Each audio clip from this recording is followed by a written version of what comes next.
Hello, everyone. Welcome to another episode of Startup Jungle. Kind of messed up on that. Um, but my name is Silva, and I have Travis Ketchum here with me. He is the founder of Contest Domination. Hey, Contest Domination is a web software as a service that you can use to create awesome contests online. Travis, what's up, man? hey, man, good to be here. It's actually sunny in Seattle today, so Nice. Nice. You're based out of Seattle? yeah, the beautiful Northwest. Nice. Yeah, I'm in Orlando. It's ridiculously hot in here already. So it's tough weather over here.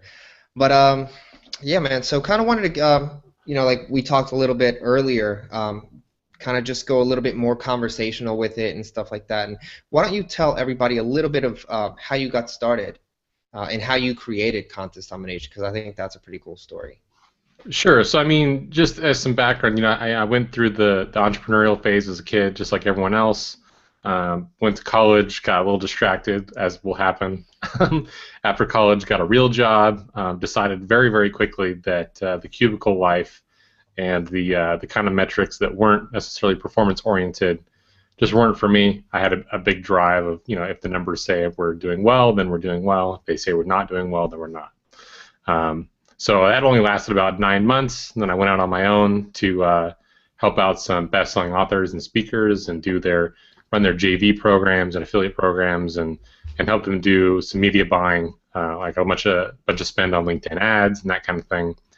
But I knew that to really be successful, I needed to A, have my own product, and B, I didn't have a list of my own. And so it was sort of like the shoemaker's kids have no shoes. And so I needed to find a way to quickly sort of grab that initial audience. And I looked around the web and I saw that contests were a great way to sort of suck the air out of a market and get attention into your space. And had really high conversion rates, had great viral lift on the back end. But the key missing component there was that at the time, several years ago, my impression was that most of the contest platforms out there existed for the sole purpose of just being a contest, not for the sole purpose of being a contest for lead generation specifically. And so there's a few things that you can do differently on the back end mechanics of that to make it really oriented. And so I scrimped and scrounged and begged and bartered and worked with some different WordPress developers, some good, some bad, to scrape together my first product. Spent about $7,500, after a few failures, and for the product, the sales copy, that kind of thing. Over half of which was on a credit card. So we're talking like really, really scrimping by. Ran a contest myself. Did actually surprisingly well, better than I even thought I could. I was like, wow, great. There's some legs to this. We have some metrics. We have a story we can tell. Turned around, launched that as a WordPress product. Did well over six figures over a course of a few months on that product, and then immediately turning that into a SaaS product by starting over. But we knew we had some momentum, some branding, and that really put us in a position to build a more long-term sustainable business. And now we do in revenue every few days what my original startup cost was. So it's really come a long way. Not bad, not bad. Yeah, it's cool to hear your story because we come a little bit from the internet marketing world, and we hear of people that make awesome things, and they do make a quick six figures in a product launch and things like that, which in most cases, if you take that to like the SaaS world, they don't. That's not normal. Hey, yeah, we figured this thing out and we set up a landing page and they're like, oh, we got 5,000 people for free. And we're like, yeah, we made 100 grand. So it's so different, but the mentality also shifts where a person more in the startup space is always, yeah, we're scaling this, we're making it big, and a person more in the internet marketing world is saying, hey, yeah, I already made my money, I'm out, I'm building something new. It's cool that you actually stuck to it and built a legitimate business through it. Yeah, I mean, what we decided to do is in effect, we actually did build something new, but we decided that instead of doing the hit and run, hit and run, hit and run, and sort of abandoning products, every product we've ever sold, we always support for at least a year. Yeah. That's our guarantee to our customers, regardless of how well or not well the product is done. Obviously, in our new current product, since it's a subscription, we can support them sort of forever. Hmm. At least that's the idea. um, but what we want to do is just sort of take that momentum, take that user feedback, take the brand, and then go back to square one and say, okay, now that we know there's traction, right? It was more of a marketing test, right? Like you said, in most startup world, to be 5,000 free leads, we're only satisfied if we can do a promo and get 5,000 customers, Yeah. which is a drastically different metric to work from. So yeah, it's definitely been our trajectory the whole time to sort of compound things that work and shed things that don't. How has that mixture of communities been for you? Because I know that you know people in both spaces and the vocabulary and the conversation, essentially it's weird because they kind of don't respect each other. You know what I mean? The Totally. software guys, they're like, oh, we're growth hackers, we're this and that. The more internet marketing based people, direct response, they're like, we've been doing what you do for X, 5, 6 years. And we just and so there's all this like kind of tension. I don't know why we all can't just get along and build even bigger things. You know what I mean? Because I think there's a lot to learn. The way that SaaS companies study data, normally an internet marketer does not, but the way that an internet marketer approaches creating sales and direct response is something that the software people kind of are not really looking at that yet. Totally. I think you nailed it. I mean, we actually try to somewhat straddle the two marketplaces, which is probably an awkward place to be. Um, I'm there with but you, one brother. thing that we sort of believe in is that there's actually a lot of people who sort of coincidentally end up buying the internet marketing space Hmm. that are really high value leads, but the difference is you have to understand how to communicate them a little differently, a little more for the long game. And what I mean by that is, traditionally, I would say if you asked sort of a random sampling of the internet marketer space, they go more for the large volume of buyers, low price point, one-time fee. And if you go to the SaaS end, you usually get the other end of the spectrum, right? They want to get a large fee, a recurring amount, and they have like this freemium idea where if they give away a free plan, they can hopefully show and prove enough value to have them buy something better, right, and more expensive, like significantly more expensive.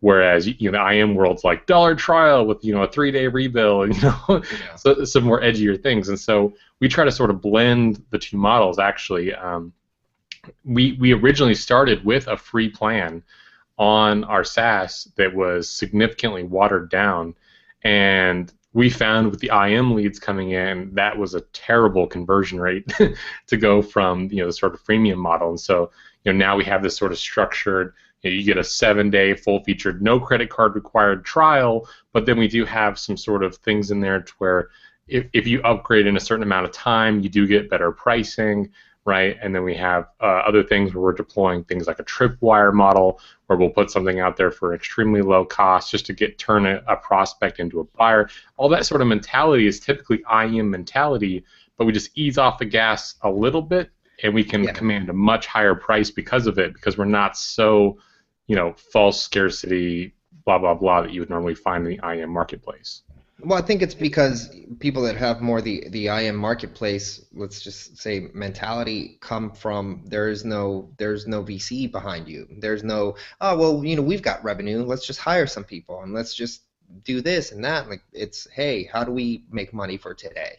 Yeah, so there's Sure. got to be kind of like a direct, this is how we're doing that. And like you said with the tripwire, which is kind of creating a low barrier entry offer to, in essence, rather than just have a subscriber create a buyer, build that buyer relationship. Now that we've already had that, I already took my wallet out for you, you're more likely to sell me something again rather than me going out and finding another solution. So I think Absolutely. they're strong. I try to implement that. I advise a few startups and things like that, and one of the first things I'm trying to do with these guys now is saying, hey, let's create a low barrier to entry so they can kind of get to know, even if it's just a walkthrough of the software that you have.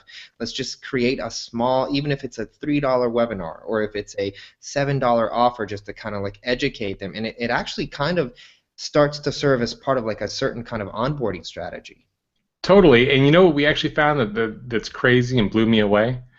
We tried giving out all this course information and education materials and things that we really thought people, if they, we thought if people watched this content, they would be so well educated at running a profitable, successful contest, right? That drew in the most qualified leads that generated them an instant ROI. Like, great, we were more than happy to give that away for free, which is the sort of Silicon Valley startup mentality. It's like, well, we only charge for tools, we don't charge for training, right? Whereas the IM world, they charge for both, but there's a lot of money in the info space. What's weird is that when we charge just a little bit of money for that same content, our audience ignored it when it was free.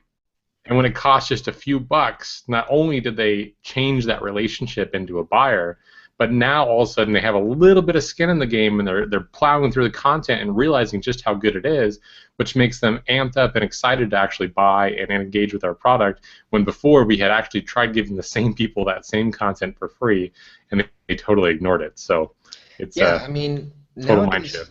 free has no value. It's tough. I can find anything. I can find paid things for free. I mean, anything in the world is free. The information truly that you find at a paid section through a free section, you could probably, if you really did the research, just get all of it for free. But there's no real value in that. Oh, well, I'll read it later. It's there. If someone goes out and spends money and gives you that, then they gave you, a big part of them, which is the financial transaction there. So now I have the value, representation of, well, this is worth X amount that I paid. I need to dig into this. And I think one of the things that the bigger SaaS companies do wrong is that they don't value the education. Your software is great, but if I don't know how to use it, if I don't really truly understand the best ways to, do the best I can with your software, then I'm just gonna you're gonna have me for a month, two. Churn's gonna just start to get aggressive there, and there's nothing keeping me. And so the education, I think, is a big valuable part that these guys just kind of overlook. Rather, in the other sector, they go, hey, this is actually really important, and you get a tool. Well, what's funny too is if you look at a lot of the Silicon Valley sort of startup people, they're there because they have extreme domain expertise, right? They're very, very knowledgeable at what they do. Like if they decided tomorrow to stop selling software and just go be a consultant, they could command top dollar, right? We're talking huge sums of money for businesses that have the most value in that whatever that niche is, right? Because they are probably one of the most educated people in the world at what they do. Right. Hmm. Let's just assume that's a large majority of the people who are in that sort of early stage team. Now, if you're giving that away for free, as you said, people aren't going to value it. They could probably walk into a scenario where a business valued it and charge thousands of dollars, right? 5,000, 10,000, maybe Oh, yeah. depending on the niche, 20, 30, $40,000 for a weekend or a week of their expertise. And yet, when it's their own business, they want to give it all away for free. And how is the end prospect supposed to know they're getting $40,000 worth of fine-tuned experience and knowledge in an applicable fashion that they can apply to their business, like hand-delivered on a silver platter? If that's free, they won't know that there's any value there. You have to tell them, just like in your copy, you have to tell people what you want them to do. The price point tells them how much they should respect it. Yeah, exactly.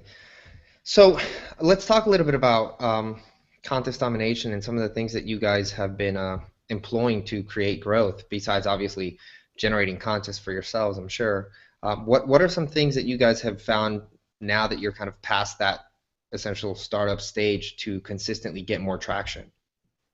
Yeah, so for us, the first thing we had to do was actually just fine tune that process of converting prospects into customers, which sounds really elementary, but that's something we've monkeyed with sort of forever. Yeah. It's probably never really done, but it's the difference between now and even say like September is a 6x increase in customer value. So, really trying different things that most people are kind of afraid to do. Hmm. So, like, we changed the names of our plans. We totally changed our pricing schemes. We changed the trial scenarios. We tested in all these different things of when prices increase and how much they increase and how we message people. And all that has changed drastically many times over to sort of come to this, like, resting place of where we feel comfortable with it. Um, and we didn't think we were doing horrendous before. We sort of were in hindsight, right? But we were probably doing better than most people who just throw an app up and build something Yeah. as a starting line. And so to go from that and increase by 6x dramatically, of course, changed the game for us. But in terms of bringing in new customers, we see a few things as sort of being the most important. Uh, First of all, and this really applies to the internet marketing space, is we sort of obsess over customer service. Hmm. So we'll do basically not anything, but nearly anything to get someone happy, make them happy, get them engaged. Even if that's, we don't provide a hands-on service, but if we have to jump in and tweak things and change things for a customer, we will, because word of mouth is massive for us. Yeah. And to amplify that, we built in a feature where when a prospect is right at the point of deciding to buy, and we don't push this beforehand anymore, right when they go to buy, we have a nice little call to action that says, do you want to save $25 instantly off of your first bill? And typically the cheapest thing we sell is $100. So if they're buying a $100 item, it's a 25% discount. If it's a subscription, it's less, but it's still 25 bucks. And all they have to do is just type in 5 emails of their friends to invite them to try out our trial for our software, and they get an instant $25. And you'd be sort of shocked at how many people will do that, and what the value is. Because you think, cost per acquisition, right? You typically would pay, $40, $80 for a conversion. You'd probably pay at least 20 bucks plus for a trial. We're paying 5. Yeah.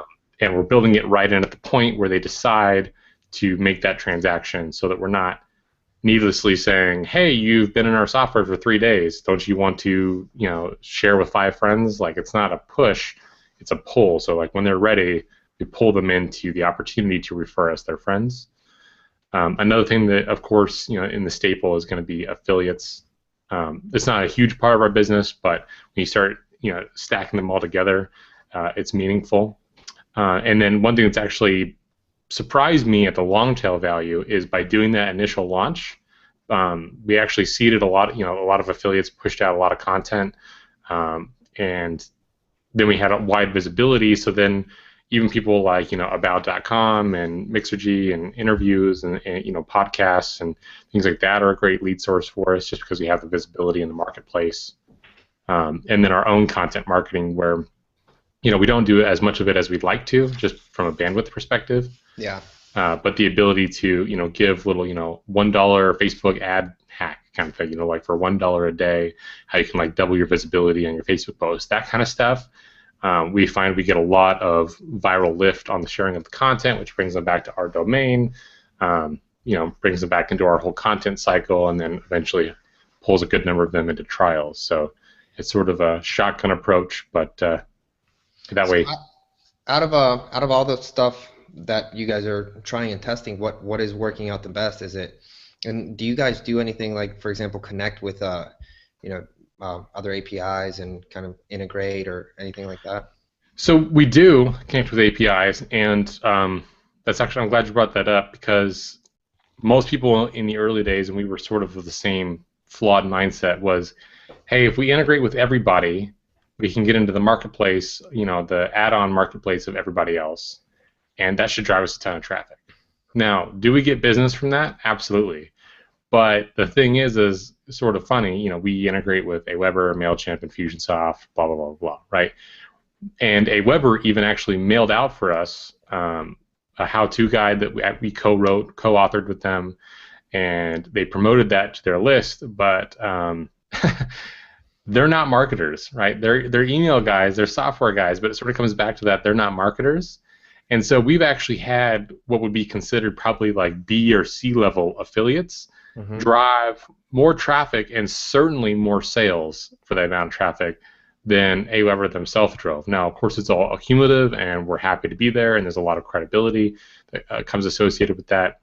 But no single partnership is going to dramatically move the needle on your business, we found. Yeah. Maybe a few, authority guru type figures can make that kind of impact in the early days, but now that we're sort of past that, we haven't found that any one partner is going to dramatically move the needle, say 20% for us. Everyone will move it a little bit, but it's not nearly the level you would think. No, yeah, it's the consistency of just maintaining those relationships and kind of creating an integration here and getting a few more affiliates there and jumbling that up at the end of the month, let's say, and that's what kind of starts to actually move the needle, which is you just creating growth by hustling, really. Totally. And I would say, if someone is out there building software and they're thinking about, who do we partner with first, there's a big temptation to pick someone who you think is the biggest because you That think does they're not going to mean drive you the most anything. traffic. Yeah. And that's a huge mistake. What we ended up doing is we actually, we did the basics, MailChimp, Aweber, Infusionsoft, and only Infusionsoft because we were using them ourselves at the time. We still are for a lot of stuff. But we just surveyed this big group of prospects, and we had our past WordPress customers. We said, hey guys, look, we want to prioritize based on your needs. We had them answer two questions. A, what email service do you use?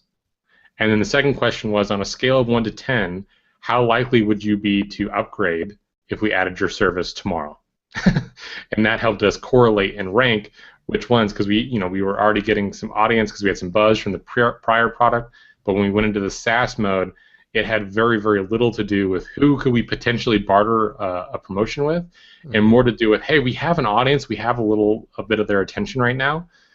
Let's just ask them. And so, the answer of who uses the most may not be necessarily correlated to who's most willing to upgrade the soonest. Because we actually found, like by adding Office Autopilot, we actually had a fair number of conversions, even though we had way more people on, say, Constant Contact or iContact that were actively using them, but they were not necessarily as likely to upgrade on our platform. So, So, as you guys are growing, what bottlenecks are you having? What's keeping you up at night? um, well, at first, it just had to do with pure traffic loads, just sort of the nature of contests. They're very spiky kind of traffic. It's not Yeah. like Well, it's tomorrow like is 2% deadlines, right? higher than today and so on and so forth. It's like, the next hour is going to be 800% more activity than this hour. Yeah. And dealing with that was difficult, especially when we used to have an old embed widget that was really sort of an iframe. So our load was like we were not only had our own normal landing page load, but then we had multiple iframe or on each site of like thousands of customers, and that just added overhead like crazy overnight, and it wasn't performing very well. And we were just on like one big dedicated host, and so it wouldn't like crash, but we would hit our bottleneck. And what would happen is, it can only handle so many concurrent users, and when you get past that, it would just like it looked like it was hanging, but in reality, you had sort of like taking your number at the DMV, right, and had to wait for someone else to get off before you could see it, Yeah. and that's like a nightmare scenario from my perspective, and really literally kept me up at night as my uptime alerts were going insane on my phone, and I'm like, ah. So moving from sort of the standard scenario to like, a load balanced Linode cluster of multiple nodes to handle way more traffic, and it does a round robin. So as we get that avalanche of traffic from a big brand mailing, because now we have individual contests doing well north of 100,000 leads on a single contest, and so you think even with a 60% conversion ratio, that's still, one person is going to send you 250,000 visits Yeah. to one page, in a short period of time, not to mention the other thousands of customers on there, and it usually comes in a compressed amount of time. So just sort of dealing with what comes with that, because even after you get that, then it's like, okay, well now a bunch of people want to export their data at the same time, so you have to have like duplicate database services. It's like it's things that you wouldn't always think about. That you need duplicate services and load balance this and caching and just all that optimization was really sort of a hurdle for us in the early days, just because it came way sooner than we thought it would. We knew eventually we'd have to get there, but we had no idea that in such a short amount of time we would be totally cranking the limits of what our platform could do. So that was probably the biggest thing that kept us up at night. It's a good problem. I mean, it's a problem for sure, but it's a good problem to have. It's better than I don't know how to get more people here. You know what I mean? Yeah, totally. Yeah, yeah. I mean, that's very very true. But So so a lot of the people that we that we deal with and are not only just in the SaaS market and bootstrappers, but a lot of them do e-commerce and are trying to grow their list as well. So what are three major things that are missing from people not doing contests? I mean, I can immediately, I think, you're not growing your list, you're not capturing the potential of virality in contests, and it's a easy way to leverage kind of like a quick growth hack, if you will. Sure. I mean, that's probably the most obvious aspect that people do get after they finally jump in. Um, just this week, we've had quite a few people email in and say, "Just want to let you know, I've captured more leads in the last 2 days than I've captured in the last 3 months." So you do get that sort of instant, hit, bump of like, "Wow, great, my list is growing."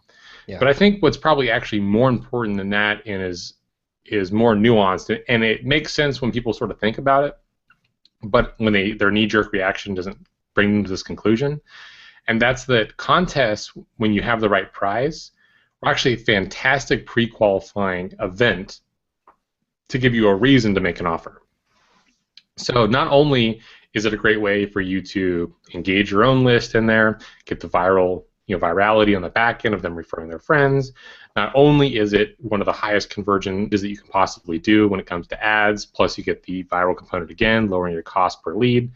But when that prize is right on the front end, when you do finally announce and give away what that prize is at the end, you have like 99.9% of this list that all entered recently, recency is king, and raised their hand and said, I want that. And if the thing you gave away is very, very correlated, or maybe exactly what you do and sell, you have a list of 99.9% of people who are basically telling you, I want to give you my money, right? Then it just becomes down to, do I trust you?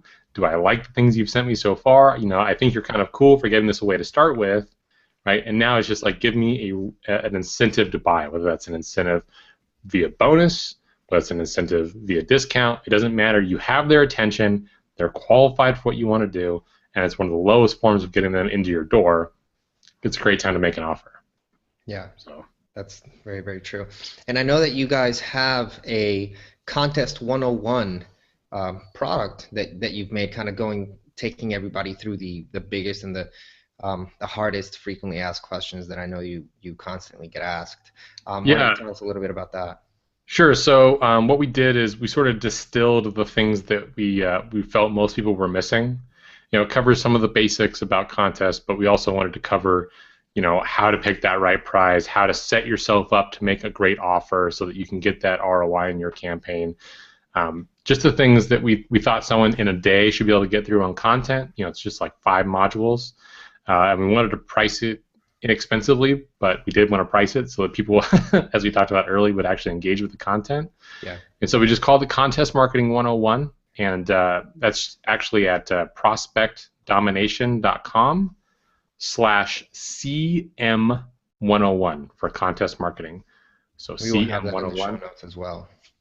Yeah, and so if someone's interested in learning about why contests really work, how to set up their offer, how to draft bigger audiences so they can really get the ideal audience they want for the lowest possible price, and then how to make them an offer in a non-salesy way, in a way that makes them actually excited to see a discount on something that you've already sort of given away. It's a great low-cost way to get into it. That's awesome, Travis. Well, we appreciate it. What is are you on Twitter at all? Of course, I'm at Travis Ketchum, which We, it's we kind of will weird we spelling. will have the handle on the blog, and if you are listening on iTunes, it's Travis. I would assume Ketchum. Yep. Cool. And guys, we are at Startup Jungle. On behalf of Travis and myself, I want to say thank you. If you guys have not downloaded our mini growth hacking guide, please do so. And if you're listening to us on iTunes, please make sure you leave a review. We really appreciate it. And we want to thank you guys for listening. On behalf of myself and Travis, I want to say thanks. We'll talk to you guys soon. Thanks for having me on.